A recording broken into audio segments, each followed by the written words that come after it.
अस्सलाम स्टूडेंट, आज हम 1.4 स्टार्ट करने जा रहे हैं। 1.3 में हमने एडिशन एंड सब्ट्रैक्शन पढ़ी है। तो एडिशन और सब्ट्रैक्शन जो होती है किसी भी मैट्रिक्स की, वो एक सिंपल मेथड होता है। यहाँ पे जो हम मल्टीप्लिकेशन पढ़ेंगे वो मल्टीप्लिकेशन सिंपल मल्टीप्लिकेशन से थोड़ी सी चेंज है। अब वो हमने पढ़नी है, लेकिन उससे पहले एक कंडीशन होती है, उस कंडीशन को हमने रीड करना है कि वो कंडीशन क्या है। अब अगर आप क्वेश्चन नंबर 1 रीड करते हैं तो उन्होंने हमसे पूछा है कि आपने जस्ट इतना बताना है विदाउट सॉल्विंग, सॉल्व किए बगैर आपने बताना है कि आपको दिए गए मैट्रिसेस कन्फर्मेबल फॉर मल्टीप्लिकेशन और नॉट, मतलब ये कि ये मल्टीप्लाई हो सकते हैं या नहीं हो सकते। इसका मतलब ये कि आप जस्ट इसे सॉल्व नहीं करेंगे, आपने डायरेक्ट बताना है कि ये और ये मैट्रिसेस आपस में मल्टीप्लाई हो सकते हैं या नहीं हो सकते। उसके लिए कंडीशन जो है वो हमारे पास कंडीशन ये होती है कि हम कैसे चेक कर सकते हैं कोई भी मैट्रिक्स जो है वो किसी दूसरे मैट्रिक्स के साथ मल्टीप्लाई हो सकता है या नहीं हो सकता। कंडीशन हमारे पास ये है, number of columns in first matrix should be equal to number of rows in second matrix. इसका क्या मतलब है? इसका मतलब ये है कि आपने क्या करना है, हमेशा पहले मैट्रिक्स के अंदर मौजूद कॉलम्स की स्ट्रेंथ आपने देख लेनी है कि वो कितनी है। रोज़ को आपने स्किप कर देना है, रोज़ को हाथ नहीं लगाना। इसी तरह सेकंड के अंदर आपने जस्ट नंबर ऑफ रोज़ देखनी है कि वो कितनी है। फॉर एग्जांपल अगर हम यहाँ पर देखते हैं तो हमारे पास पहले मैट्रिक्स के अंदर हमने जस्ट कॉलम मैच करने हैं, तो हमारे पास कितने हैं? 2। यहाँ पर देखें रोज़ हमने देखनी है, तो हम रोज़ को काउंट करेंगे, तो रोज़ हमारे पास कितनी है? 2।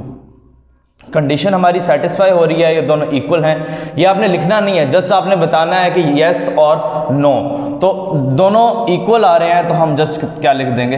यस, जिसका क्या मतलब है कि दोनों आपस में मल्टीप्लाई हो सकते हैं। इसी तरह यहां पर देखें आपके पास कितने कॉलम हैं? 1 और 2। रोज आपके पास कितनी है? 1 और 2।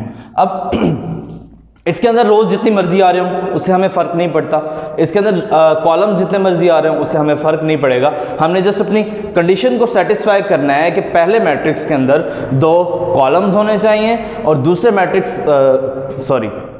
पहले मैट्रिक्स के अंदर हमारे कॉलम्स की तादाद और दूसरे मैट्रिक्स के अंदर रोज की तादाद हमेशा इक्वल होनी चाहिए। तो ये इक्वल है तो हम यहाँ पर लिख देंगे यस। यस का मतलब कि दोनों आपस में मल्टीप्लाई हो सकते हैं। यहां पर आ जाएं, यहां पर हमारे पास कॉलम 1 है और यहां पर हमारे पास रोज 2 हैं।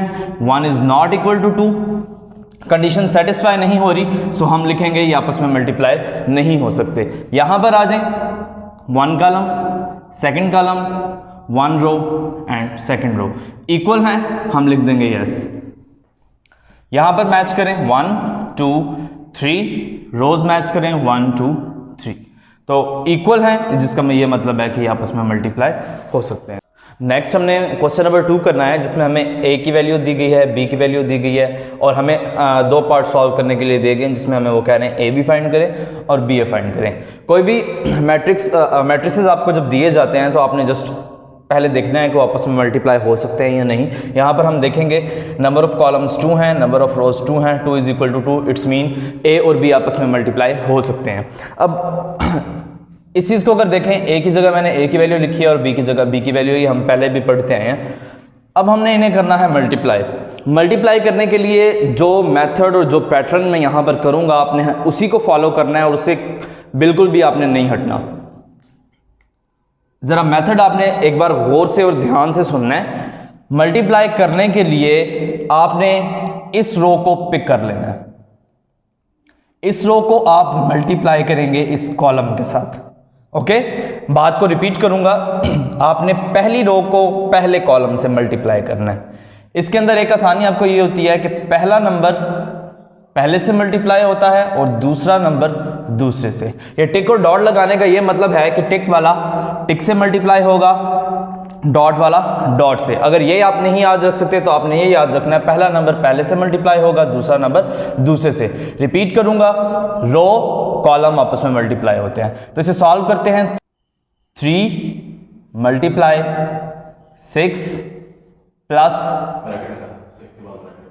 0 मल्टीप्लाई 5। एक चीज आपने याद रखनी है, ये टिक और डॉट नहीं लगाने, ये जस्ट मैं आपको समझाने के लिए बता रहा हूँ। यहाँ पर आपने ये चीज़ें यहाँ पर मेंशन नहीं करनी, जैसे मैंने ये एरो मेंशन किया है, टिक और डॉट मेंशन किया है, ये सिर्फ समझाने के लिए है। अब अगर हमारे पास और कॉलम होते हैं तो हम नेक्स्ट भी प्रोसीजर कर लेते हैं, बट हमारे पास एक यहाँ पर रो और इस मैट्रिक्स के अंदर हमारे पास सिर्फ एक ही कॉलम मौजूद है, तो हम इसे क्लोज कर देंगे। अब हम क्या करेंगे, ये वाली रो पिक करेंगे, पहला टिक होता है, दूसरा डॉट, टिक वाले को टिक से और डॉट वाले को डॉट से। -1 multiply by 6 plus 2 multiply by 5। तो ये पैटर्न आपने इसी तरह ब्रैकेट्स लगानी है। उसका रीज़न ये है कि समटाइम जैसे यहाँ पर माइनस आ रहा है वो यहाँ पर आ जाता है, तो वो आपको कन्फ्यूजन किसी किस्म की नहीं होगी। आप पहले ब्रैकेट्स को सॉल्व करेंगे, उसके बाद आप आगे मूव ऑन करेंगे।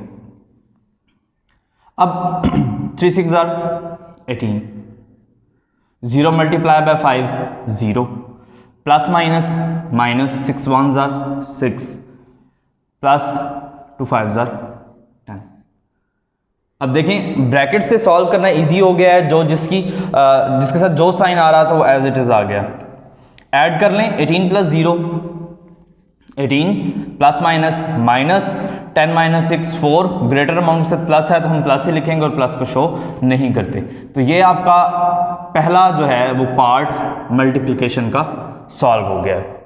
रिपीट करूंगा, आपने ये चीज़ें बिल्कुल भी मेंशन नहीं करनी है जो मैंने एरोज और टिक और डॉट शो किए हुए हैं, ये आपने शो नहीं करने, ये जिस मैंने समझाने के लिए लगाए हैं।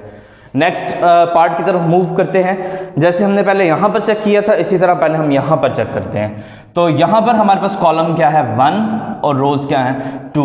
तो इसके अंदर वो कंडीशन सेटिस्फाई नहीं हो रही, तो इसका मतलब ये आपस में मल्टीप्लाई नहीं हो सकते। तो हम यहाँ since number of column in first matrix is not equal to number of rows in second matrix.